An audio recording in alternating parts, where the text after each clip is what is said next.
Here's a question for you. Do you have a favourite colour?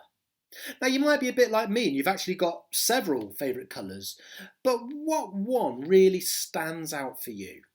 For me, it's the colour blue.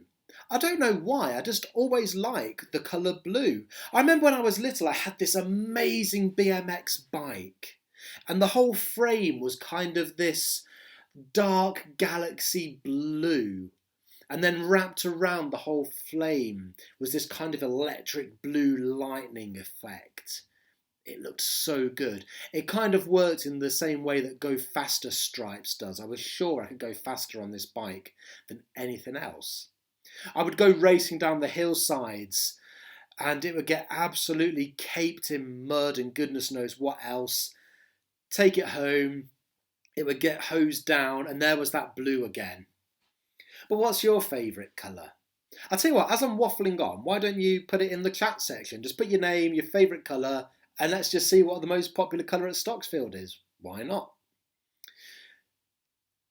The thing is that we have different moods for different colours. Different colours can mean different things. So for example, we're talking about the colour blue. Blue makes us feel calm. It's a calming colour. It means tranquility. You think of a nice clear blue sky, or you get that nice tranquil Mediterranean sea water. Not the Northern Sea, that's kind of like a greenish grey. But you know the kind I mean, where you get that clear crystal blue. What about red? Red's an exciting colour, isn't it? It's dangerous, it's vibrant, it's fast. You know, you think red, you think of, you know, like the expensive red sports cars like the Lamborghinis and the Ferraris racing around a track. Yellow's a cheerful colour. It's a happy colour. We think of sunflowers, or when you're going through the countryside and you just see those massive fields of rapeseed blowing in the wind like some kind of waves. We think of warmth as well, don't we? We think of the sun. Green makes us think of nature. It reminds us of leaves, trees, the smell of freshly cut grass, the moss that grows up against the tree sides in the forests. Purple's a colour of royalty, something that a king would wear. But it's also like a romantic but mysterious colour at the same time. Orange. Orange is a playful colour. It's exciting. It's quirky and wacky. Playful. Pink. Pink's a soft, fluffy colour. It's an innocent colour. Bit like this unicorn behind me. Okay, here's a bit of a geographical quiz. A little bit of a quirky game here. Who can tell me what this is? Now, if you haven't said the world or the earth, then you've kind of fallen at the first hurdle here, haven't you? It's the world. It's the earth. It's where we live. Now, on the earth is this continent. Which continent is this? Yes, Europe. Okay? Now in Europe, it's made up of loads and loads of different countries. Which country is this? It's not Spain. It's not Germany. It's France. Well done. If you didn't get France, unlucky. I'm sure you'll get the next few though. So somewhere in France is this city. Which city is this? Paris. Okay. Now somewhere in Paris is this. It's a stained glass window. This stained glass window is in here, Notre Dame Cathedral. So this is a picture of the very famous stained glass window of Notre Dame. It's called the Rose Window. You can see all the different colours, how it sparkles and glows. No one colour is more important than any of the other colours. All the colours in this window are needed to produce this beautiful work of art. Now, this work of art it's about 700 years old, okay? Now, I can only hope that I can look that good and that pretty when I'm 700 years old.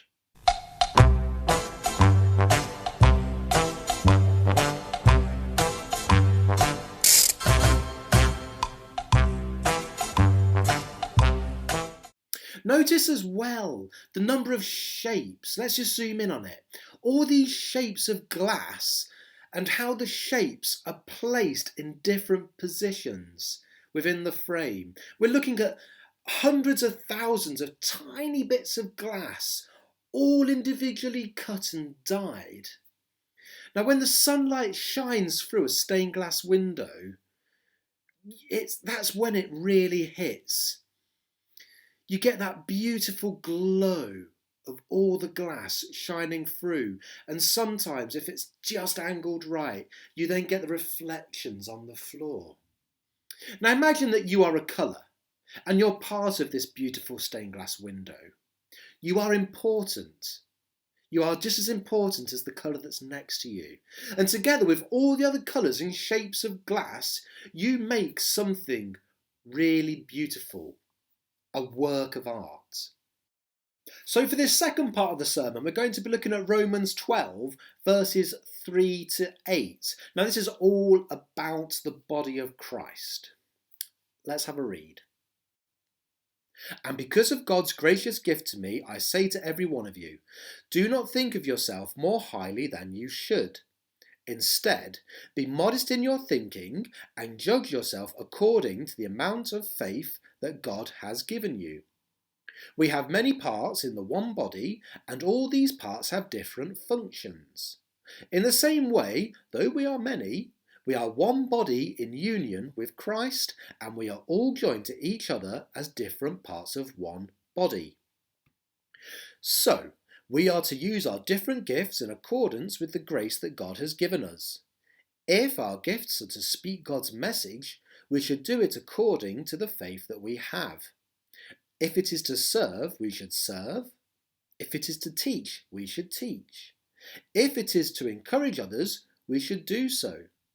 Whoever shares with others should do it generously. Whoever has authority should work hard. Whoever shows kindness to others should do it cheerfully. So to sum up this whole passage in a bit of a nutshell, it's saying that whilst we are all our own person with our own individual gifts and talents and body, that's great. But what is really amazing is that when we all come together, we're all members of one body, and that's the body of Christ. And all these members don't have the same function. That's what makes it a body. It's like saying that our hands, whilst are absolutely amazing, and we would be so lost without these, don't have the same function as our feet.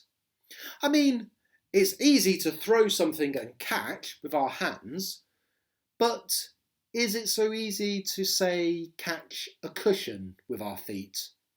Joy, is it easy to do that? Okay, how about trying to put a hat on your head, but you can't use your hands? How does that work?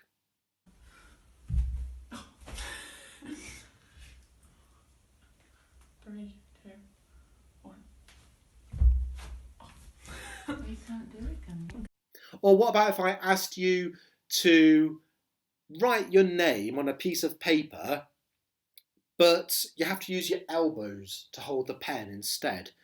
How would that work out?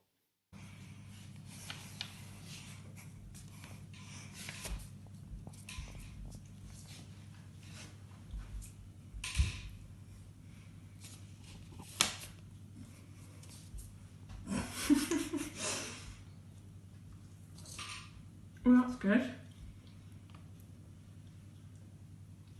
I'm getting better. My new party trick. Not that we can go into any parties.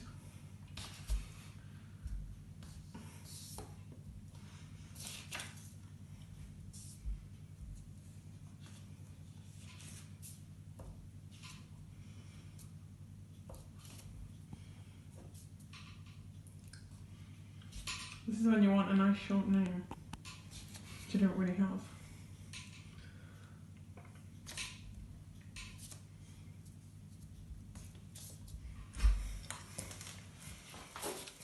Joy Caitlin Wordsmith. Being part of God's family is like being part of that stained glass window we saw. We each have an important gift that is suited, tailored, and fitted for us, and then that slots into the frame of the church. So you may have the ability to preach and to teach, or to lead, to sing, to play an instrument, to minister to others, to pray for others. You may have the gift of welcoming, of caring, of being just chirpy and cheerful. You may have this fantastic gift of being able to encourage people just by giving a few words. You may have the gift of, I don't know, gardening, floral designs. You can make the whole building look beautiful. You may have the gift of DIY and you can keep the place running. You may have the gift of being able to minister to children but not old people. You may have the gift of teaching to old people but not young people. You may have the gift of being able to sing and dance like a complete loony in front of the holiday club. You may have the gift of being able to prepare, cook and serve meals for 60, 70, 80 plus people. We all have different gifts. We all have these special capabilities. Your gift may feel to you to be very small and insignificant. Forget that. This little bit under your nose, that's called your philtrum. Very small. But if we didn't have that, our sense of smell will be down by about half. That thing is like an amplifier for our smell. Your big toe, very small compared to, say, your arm. But if you didn't have your big toe, you would struggle to stand upright, stay balanced, let alone walk. Your big toe is pivotal to your balance. Finding and using your special gift, it's like an adventure, and it helps us to understand not just ourselves, but what the will of God is for us in our life. Now, when our individual gifts are then combined with other gifts from other Christians in our church, we have this ability to make something absolutely beautiful and stunning. God's light can transform us. Just like the light shining through that stained glass window and how it just glows, that could be us. The light of God can shine through us, and we too can sparkle and glow.